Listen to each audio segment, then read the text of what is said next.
अस्सलाम वालेकुम students, I hope you all are fine. तो आज जो हम टॉपिक डिस्कस करने वाले हैं उनमें सबसे पहले आ जाता है फोटोसिंथेसिस। ठीक है, फोटोसिंथेसिस एक केमिकल रिएक्शन है। ठीक है, ये केमिकल चेंज है। सबसे पहले तो आपको ये देखना है, ये फिजिकल चेंज नहीं है। अच्छा भाई, फोटोसिंथेसिस होती कहाँ है? ये होती है प्लांट्स के लीव्स के अंदर। ठीक है, हमने सेल्स और उसके ऑर्गेनेल्स पढ़े थे, तो हमने देखा था एक ऑर्गेनेल है जिसका नाम है प्लास्टिड्स, है ना। और प्लास्टिड्स की 3 टाइप्स होती हैं, कौन कौन सी? क्रोमोप्लास्ट, क्लोरोप्लास्ट और ल्यूकोप्लास्ट। अब जो क्लोरोप्लास्ट है हम उसको देखते हैं। ठीक है, तो जो क्लोरोप्लास्ट होता है वो जो है उसके अंदर मौजूद होता है क्लोरोफिल, और क्लोरोफिल ही जो है वो फोटोसिंथेसिस कराने में हेल्प करता है। और ये वही पिगमेंट है जो प्लांट्स के लीव्स को ग्रीन कलर भी देता है, इसलिए ये प्लांट के लीव्स में पाया जाता है क्लोरोप्लास्ट। ठीक है, अच्छा भाई, क्लोरो प्लास्ट जो है उसका स्ट्रक्चर देख लें। उसके स्ट्रक्चर में बाहर मेम्ब्रेन है। ठीक है, अंदर जो लिक्विड है वो साइटोप्लाज्म नहीं है, वो है स्ट्रोमा। ठीक है, और अंदर थाइलोकोइड्स है। अच्छा, स्ट्रोमा और थाइलोकोइड की जो मेम्ब्रेन है, ठीक है, इसके अंदर होंगी हमारी फोटोसिंथेसिस। ठीक है, अच्छा, फोटोसिंथेसिस की जनरल इक्वेशन देखें, ये क्या है? इसके अंदर क्या होगा भाई? ग्लूकोज का मॉलिक्यूल बनेगा। ठीक है, ग्लूकोज बनाने में फूड बनेगा। ठीक है, कैसे बनेगा भाई? दो चीजें रिक्वायर्ड है, एक है वाटर, दूसरी है कार्बन डाइऑक्साइड। ठीक है, कहाँ से आएंगे ये भी बताते हैं। अच्छा, हर रिएक्शन को करने के लिए हमें चाहिए होती है एनर्जी। ठीक है, खाना पका रहे हैं, हमें एनर्जी चाहिए तो हम हीट देते हैं, है ना। इसी तरह कोई भी काम करने के लिए एनर्जी चाहिए, इसी तरह फोटोसिंथेसिस के लिए भी एनर्जी चाहिए। प्लांट को वो एनर्जी मिलती है सूरज की रोशनी से, तो हम सनलाइट को भी ऐड करेंगे हमारे रिएक्शन में। ठीक है, तो कार्बन डाइऑक्साइड, वाटर और सनलाइट, ये तीनों मिलती हैं तो क्या बनता है? ग्लूकोज बनता है, और साथ में ऑक्सीजन गैस भी प्रोड्यूस होती है। ऑक्सीजन गैस प्लांट के काम की नहीं है, तो वो उसे बाहर निकाल देता है और फिर उस ऑक्सीजन गैस को हम यूज करते हैं। ठीक है, अच्छा भाई, सनलाइट की बात की जाए तो जो प्लांट है आ, वो सनलाइट के 7 कलर्स में से कौन सा वाला कलर एब्जॉर्ब करेगा? तो वो रेड और ब्लू लाइट को एब्जॉर्ब करता है। ठीक है, रेड और ब्लू की जो वेवलेंथ है उन्हीं को एब्जॉर्ब करता है, और उसी को फिर यूज करता है किसके लिए? अपनी रिएक्शन के लिए, फोटोसिंथेसिस के लिए। ठीक है, अच्छा, जो वर्ड है फोटो, इट मींस लाइट, और सिंथेसिस मींस बनाना। ठीक है, तो फोटो लाइट है ना, और सिंथेसिस माने टू मेक। लाइट की मदद से सिंथेसाइज करना, कोई चीज बनाना, तो इस रिएक्शन को कहते हैं फोटोसिंथेसिस। प्लांट जो होते हैं उनके अंदर जो वाटर की ट्रांसपोर्ट होती है वो जाइलम के टिश्यूज कर पाते हैं। ठीक है, जाइलम वस्कुलर टिश्यूज हैं प्लांट्स के अंदर ही, जो रूट से पानी को एब्जॉर्ब करके कहाँ पहुंचाएंगे? ऊपर लीव्स की तरफ पहुंचाएंगे। ठीक है, अच्छा, ये तो आपको मिल गया वाटर, है ना। कहाँ से मिला? रूट से मिला, है ना, जाइलम के जरिए वो ट्रांसपोर्ट होके लीव्स तक आ गया। अब बची कार्बन डाइऑक्साइड, वो कहाँ से आएगी? तो जो प्लांट के लीव्स होते हैं उनके अंदर टाइनी होल्स होते हैं, माइक्रोस्कोपिक होल्स होते हैं, जिन्हें कहते हैं स्टोमेटा। ठीक है, स्टोमेटा के जरिए जो एटमॉस्फेयर में कार्बन डाइऑक्साइड है वो अंदर जाती है, मतलब वहां पर गैसियस एक्सचेंज होता है, कहाँ पर? स्टोमेटा में। ठीक है, तो कार्बन डाइऑक्साइड प्लांट के लीव्स में डिफ्यूज हो जाती है। ठीक है, डिफ्यूजन हमने पढ़ा था ना, तो फिर वो कार्बन डाइऑक्साइड हमारे फोटोसिंथेसिस में यूज होती है। ठीक है, जो फोटोसिंथेसिस होती है उसमें दो रिएक्शंस होते हैं। ठीक है, दो फेसेस होते हैं, एक होता है लाइट रिएक्शन, एक होता है डार्क रिएक्शन। लाइट रिएक्शन को लाइट डिपेंडेंट रिएक्शन भी कहते हैं, और जो लाइट इंडिपेंडेंट रिएक्शन है उसे डार्क रिएक्शन भी बोलते हैं, और डार्क रिएक्शन को ही लाइट इंडिपेंडेंट और केल्विन साइकिल भी बोलते हैं। ठीक है, केल्विन साइकिल, केल्विन जो है वो एक साइंटिस्ट का नाम था। ठीक है, उसके नाम से फिर डार्क रिएक्शन को ये नाम दिया गया। अच्छा, अब नामों से ही पता चला है लाइट रिएक्शन है, डार्क रिएक्शन है, इसका मतलब ये भी पता चल रहा है कि जो लाइट रिएक्शन है वो लाइट की मौजूदगी में होगा, मतलब दिन में, और डार्क रिएक्शन लाइट की मौजूदगी में नहीं होगा। इसका मतलब वो लाइट दो नहीं दो, वो हो जाएगा, वो दिन में भी हो सकता है और वो रात में भी हो सकता है। ठीक है, अच्छा, अब सवाल आता है कि लाइट रिएक्शन को जो एनर्जी मिल रही है रिएक्शन करने के लिए, वो तो सनलाइट से मिल रही है, वो रिएक्शन हो जाएगा। लेकिन जो डार्क रिएक्शन है उसको भी तो एनर्जी चाहिए, लेकिन डार्क रिएक्शन को लाइट एनर्जी के बगैर भी हो जाता है, तो ये कैसे हो जाता है? इसको कहाँ से एनर्जी मिल रही है? तो लाइट रिएक्शन में ही एटीपी बन रही होती है, एटीपी या एनएडीपीएच। ठीक है, अब एटीपी और एनएडीपी जो लाइट रिएक्शन से बने थे वो ही यूज होंगे डार्क रिएक्शन में। मतलब वो जो एनर्जी पैकेट्स बने थे वो यूटिलाइज हो जाएंगे, खत्म हो जाएंगे डार्क रिएक्शन के अंदर। नेट हमें कोई एनर्जी नहीं मिलेगी हमारी फोटोसिंथेसिस से, क्योंकि एनर्जी जो मिलने वाला असल हमारा जो प्रोसेस है वो हम रेस्पिरेशन में पढ़ेंगे, जो माइटोकॉन्ड्रिया में हो रही है। ठीक है, ये तो हमारे क्लोरोप्लास्ट में हो रही है। अच्छा भाई, लाइट रिएक्शन होगा कहाँ पर? लाइट रिएक्शन होगा हमारे थाइलाकोइड की मेम्ब्रेन पे, जबकि जो डार्क रिएक्शन होगा वो होगा हमारे स्ट्रोमा के अंदर। जो केल्विन साइकिल होगी वो कहाँ होगी? स्ट्रोमा के अंदर। ठीक है, अच्छा बनेगा क्या? मतलब में बनेगी हमारी ग्लूकोज और oxygen gas. Oxygen gas by product होती है, ये याद रखें। जो मेन प्रोडक्ट है वो है हमारा ग्लूकोज, जो कि प्लांट यूज करता है और फिर एनर्जी हासिल करता है। ठीक है, ग्लूकोज को ही फिर बाद में रेस्पिरेशन पढ़ेंगे, फिर ग्लूकोज ब्रेक डाउन होगा और एनर्जी बनेगी। ठीक है, वही जो ग्लूकोज है प्लांट्स के फ्रूट्स में भी स्टोर्ड हो जाता है, या वेजिटेबल्स बोल दो। ठीक है, और फिर वही फ्रूट्स और वेजिटेबल्स जब हम खाते हैं तो फिर हमें भी एनर्जी मिलती है। ठीक है, तो ये थी हमारी फोटोसिंथेसिस। फोटोसिंथेसिस बहुत ज्यादा अहम है। क्यों अहम है भाई? क्योंकि फोटोसिंथेसिस के जरिए ही क्या हो रहा है? सनलाइट के जरिए फूड बन रहा है। हमारे अंदर फोटोसिंथेसिस नहीं हो रही तो हम डायरेक्ट सनलाइट से फूड नहीं बना सकते, इसलिए हमें दूसरे लिविंग ऑर्गेनिज्म से फूड हासिल करना पड़ता है ना। एनर्जी जरूरी है, तो एनर्जी जनरेट करने के लिए हमें फूड हमारे अंदर नहीं बन सकता, तो हम दूसरे लिविंग ऑर्गेनिज्म से हासिल करते हैं। ठीक है, तो ये थी फोटोसिंथेसिस। ठीक है, ये समझ आ गई होगी कि जितने भी जानदार हैं सबके लिए फोटोसिंथेसिस बहुत जरूरी है। फोटोसिंथेसिस होती है कौन से जानदारों में? ये प्लांट्स के अंदर होती है। ठीक है, और कुछ बैक्टीरियाज में भी होती है फोटोसिंथेसिस। ठीक है, कुछ बैक्टीरियाज होते हैं जो अपना खाना खुद बना सकते हैं, क्योंकि उनके अंदर भी क्लोरोफिल जैसे ही कुछ क्लोरोप्लास्ट जैसे ही कुछ और ऑर्गेनेल या फिर ऐसे कहूँ कि कुछ मॉलिक्यूल्स मौजूद होंगे, क्योंकि बैक्टीरिया तो प्रोकैरियोटिक सेल के बने हैं ना, और प्रोकैरियोटिक सेल में इतने ऑर्गेनेल्स नहीं होते। ठीक है, इसी वजह से। अच्छा, कुछ प्लांट्स है C4 और कैम प्लांट्स। ठीक है, इनके अंदर भी फोटोसिंथेसिस होती है ड्राई कंडीशंस में।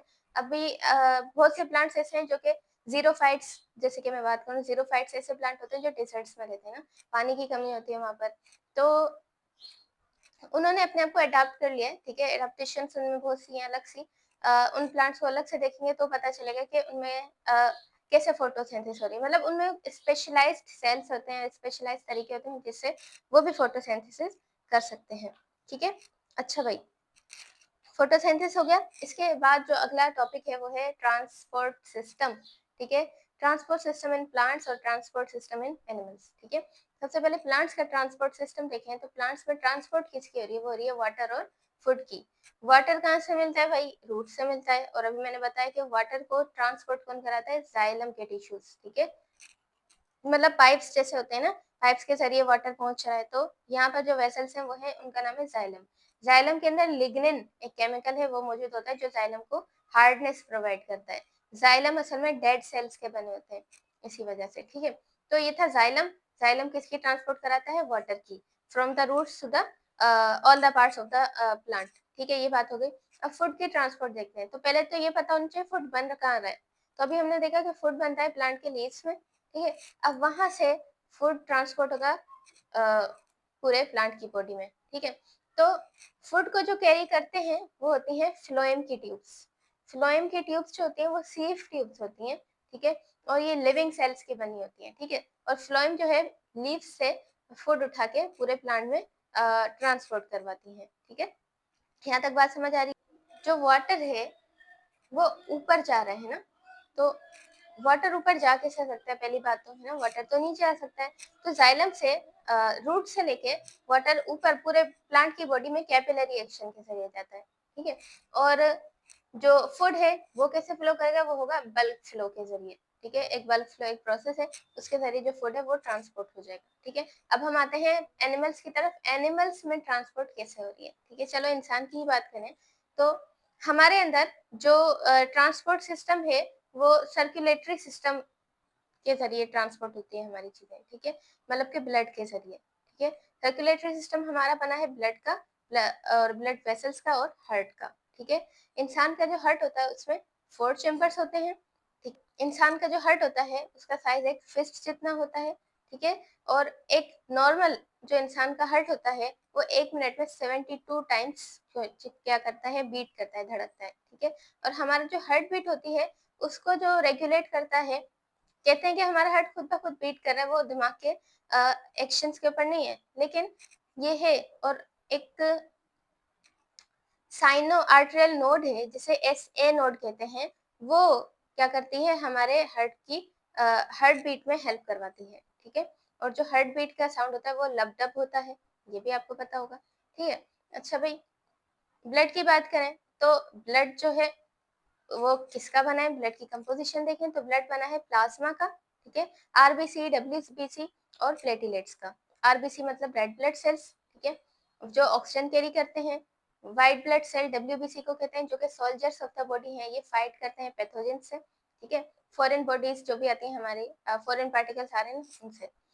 और प्लेटलेट्स का काम क्या होता है, प्लेटलेट्स ब्लड क्लॉट कराने में हेल्प कराते हैं, मतलब अगर आपका जख्म हो गया और खून जम रहा है तो खून जम कैसे रहा है, वो प्लेटलेट्स के जरिए जम रहा है, ठीक है। बाकी 90% तो प्लाज्मा ही है हमारे ब्लड के अंदर, ठीक है। ब्लड के जरिए ही food waste, oxygen, carbon dioxide, जितने भी चीजें हैं वो सारी ट्रांसपोर्ट होती हैं थ्रू आउट द बॉडी, ठीक है। हमने खाना खा लिया, खाना डाइजेस्ट हो गया, वो ब्लड में आ गया, ठीक है। हमारे सेल्स में कार्बन डाइऑक्साइड गैस निकाली, वो भी ब्लड में आ गई, तो वो ब्लड ही है जो पूरे बॉडी में ट्रांसपोर्ट करवा रहा है हर चीज को, ठीक है। यूरिया की बात की जाए तो वो भी ब्लड के जरिए ही आता है।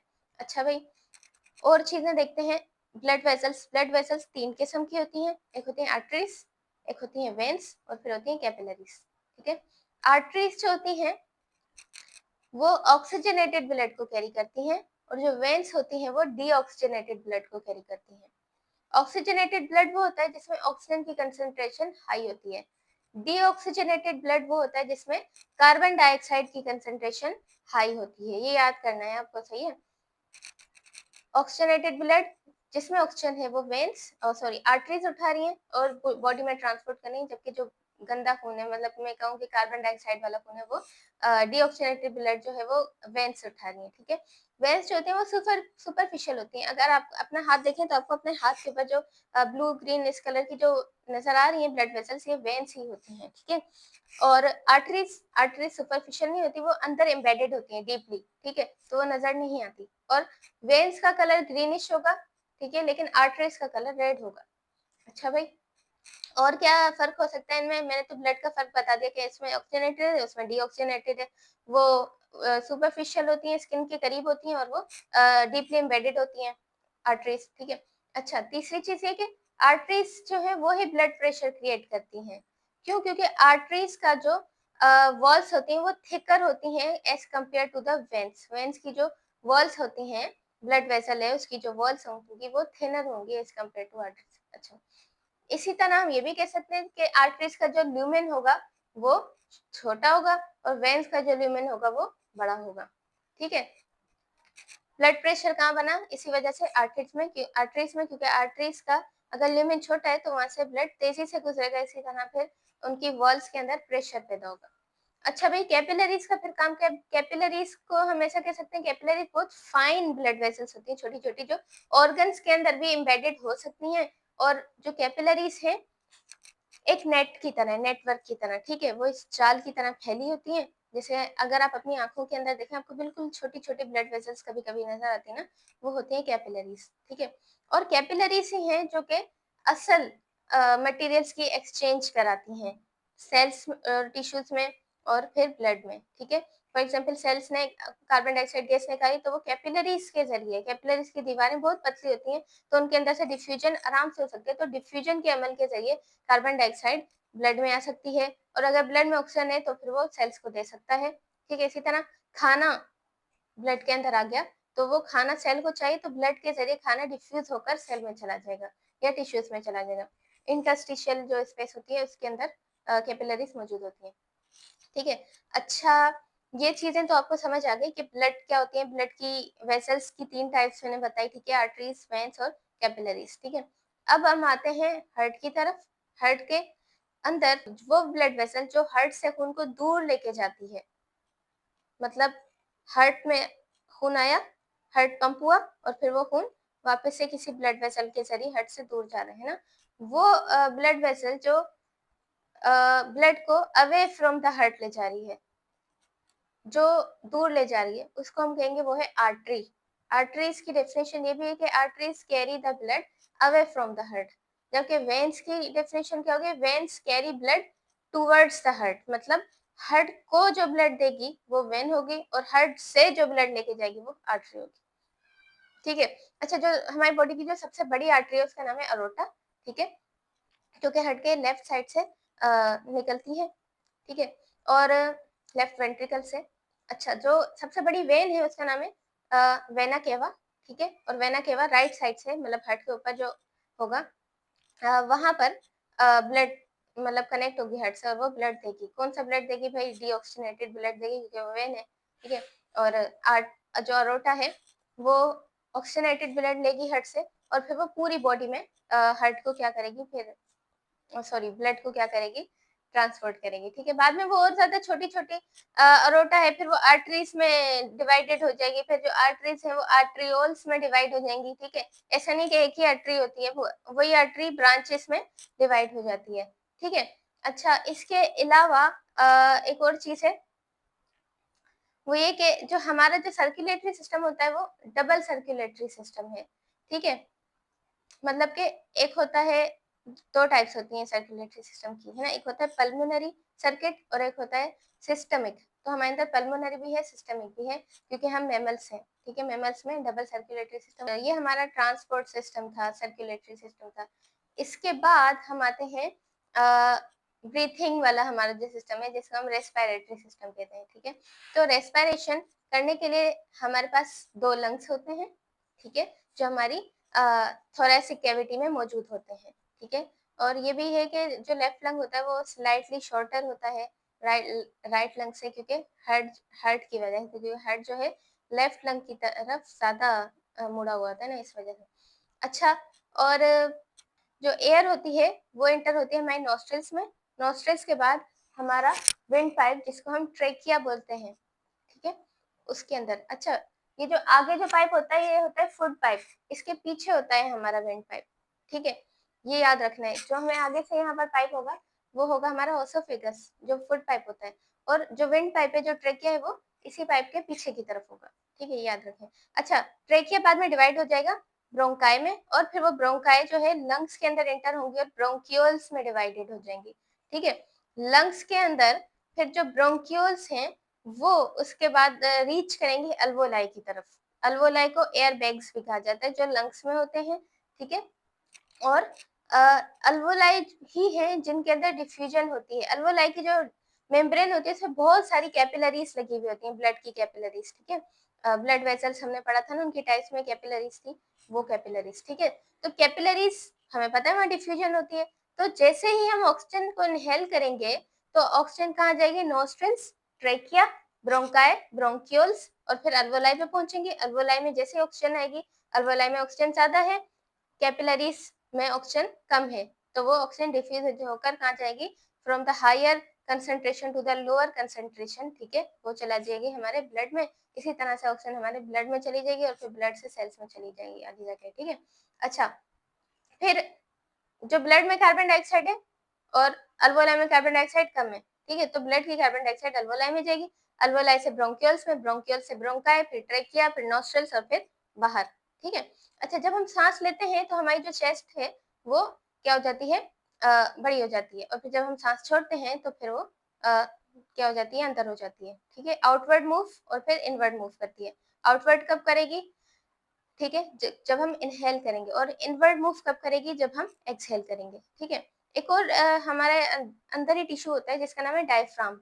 डायफ्राम जो है वो लंग्स के नीचे होता है, जो कि हमारी थोरेसिक कैविटी को और नीचे जो हमारे बाकी ऑर्गन्स है उन्हें क्या करता है, सेपरेट करता है, ठीक है।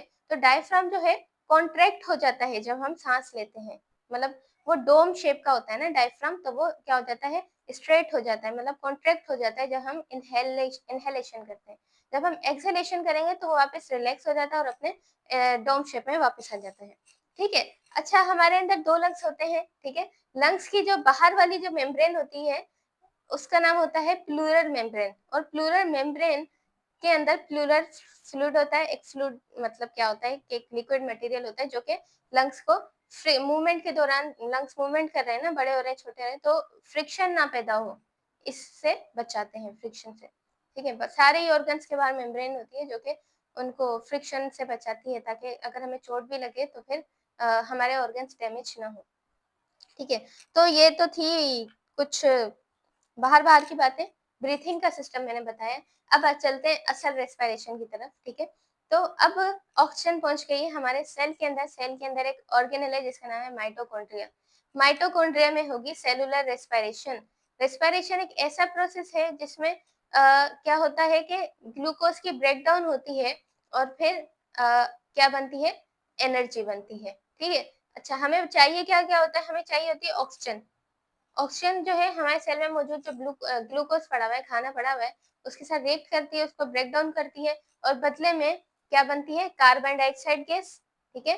और वाटर और एटीपी, और एटीपी हमारी बॉडी यूज़ कर लेती है, जिससे हमें एनर्जी मिलती है, ठीक है? और ये हो कहाँ रहा है? ये हो रहा है हमारे माइटोकॉन्ड्रिया के अंदर, सही है? सेलुलर रेस्पिरेशन जो है वो माइटोकॉन्ड्रिया के अंदर हो रही है। ये याद रखना है आपको कि सेलुलर रेस्पिरेशन कहाँ होती है? वो सेल लेवल पे ही होती है। अच्छा, रेस्पिरेशन की 2 टाइप्स होती हैं। एक होती है एरोबिक रेस्पिरेशन, एक होती है एनएरोबिक रेस्पिरेशन। एरोबिक रेस्पिरेशन में ऑक्सीजन रिक्वायर्ड होता है, एनएरोबिक रेस्पिरेशन में ऑक्सीजन नहीं होता रिक्वायर्ड। एरोबिक रेस्पिरेशन में क्या होता है? ग्लूकोज टूटता है और एटीपी बनती है ना? मतलब एनर्जी बनती है। लेकिन एनएरोबिक रेस्पिरेशन में ग्लूकोज टूटता तो है लेकिन कम एनर्जी बनती है एरोबिक के मुकाबले में, ठीक है? क्योंकि ऑक्सीजन यूज़ ही नहीं हो रही। अच्छा, तो एरोबिक रेस्पिरेशन में कार्बन डाइऑक्साइड बन रही है और वाटर बन रहा है ना, लेकिन एनएरोबिक में कार्बन डाइऑक्साइड वाटर नहीं बनता, एनएरोबिक में बनता है लैक्टिक एसिड। और लैक्टिक एसिड अगर हमारी बॉडी में ज्यादा पैदा हो गया तो फिर हमें थकान महसूस होती है, हम थक जाते हैं और फिर हम जोर जोर से सांस लेना शुरू कर देते हैं, ठीक है? जो ह्यूमन होते हैं वो एरोबिक रेस्पिरेशन ही करते हैं, इसी वजह से हमें कार्बन डाइऑक्साइड और वाटर प्रोड्यूस होती है। लेकिन ऐसा भी वक्त होता है कि जब हम एनारोबिक रेस्पिरेशन करते हैं, मतलब हम बगैर ऑक्सीजन के रेस्पायर कर रहे होते हैं, हमारे अंदर ग्लूकोज टूट रहा होता है, एनर्जी हमें चाहिए होती है। वो कब? जब हम बहुत ज्यादा एक्सरसाइज कर रहे हो, जब हम हाई एक्सरसाइज कर रहे होते हैं ना बहुत ज्यादा, तब क्या होता है? हम ऑक्सीजन इतनी ज्यादा नहीं ले रहे होते जितना ज्यादा हमें एनर्जी चाहिए होती है, तो फिर हमारी बॉडी उस ग्लूकोज को एनएरोबिकली तोड़ना शुरू कर देती है, जिसकी वजह से हमारे अंदर लैक्टिक एसिड पैदा होना शुरू हो जाता है और फिर ऐसा वक्त आता है कि हमारे अंदर फटीग हो जाती है, मतलब हम थक जाते हैं, ठीक है? फिर क्या होता है? हम जोर जोर से सांस लेना शुरू कर देते हैं, फिर ऑक्सीजन आ जाती है और फिर वो उस लैक्टिक एसिड को भी तोड़ के वापस से कार्बन डाइऑक्साइड और वाटर प्रोड्यूस कर देती है और थोड़ी देर के बाद हम सेटल हो जाते हैं। तो ये थी एरोबिक रेस्पिरेशन और एनाएरोबिक रेस्पिरेशन। एनाएरोबिक रेस्पिरेशन जो है ना ज्यादातर माइक्रो ऑर्गेनिजम्स के अंदर होती है, ठीक है? लेकिन हमारे अंदर ज्यादातर कौन सी होती है? एरोबिक रेस्पिरेशन ही होती है, ठीक है? तो ये तो पता चल गया कि रेस्पिरेटरी सिस्टम में हो क्या रहा है भाई, ऑक्सीजन पे हम ले रहे हैं और कार्बन डाइऑक्साइड पैदा कर रहे हैं, ये मेन चीज है, याद करना है भाई। रेस्पिरेशन में क्या होती है? ऑक्सीजन लेते हैं, कार्बन डाइऑक्साइड पैदा होती है। अंदर क्या हो रहा है सेलुलर रेस्पिरेशन में, वो अभी मैंने बताया आपको कि ऑक्सीजन रिएक्ट करेगी ग्लूकोज के मॉलिक्यूल के साथ, केमिकल रिएक्शन होगा, बनेगी कार्बन डाइऑक्साइड और वाटर, ठीक है? तो ये थी रेस्पिरेशन, ठीक है? रेस्पिरेशन का मेन पर्पस क्या है? रेस्पिरेशन का मेन पर्पस ये है कि रेस्पिरेशन से हमें मिलती है एनर्जी, जो कि हमारी बॉडी को लाजमी चाहिए होती है, ठीक है? और बाय प्रोडक्ट क्या बन रहे हैं भाई? दो वेस्ट प्रोडक्ट ऐसे कह दो कि वाटर और कार्बन डाइऑक्साइड बन रही है। अगर हमारी बॉडी को वाटर की नीड है तो वाटर यूज हो जाएगा, वरना वो वाटर भी क्या हो जाएगा हमारे मतलब सांस के जरिए बाहर चला जाएगा, ठीक है? तो ये थी आज हमने 3 टॉपिक्स पढ़े, फोटोसिंथेसिस, ट्रांसपोर्ट सिस्टम और रेस्पिरेटरी सिस्टम, ठीक है? तो इसके नोट्स बनाएं, ठीक है? इसको अच्छे से मेमोराइज करें, जो चीज समझ नहीं आए वो आप मेरे से पूछें। All the best.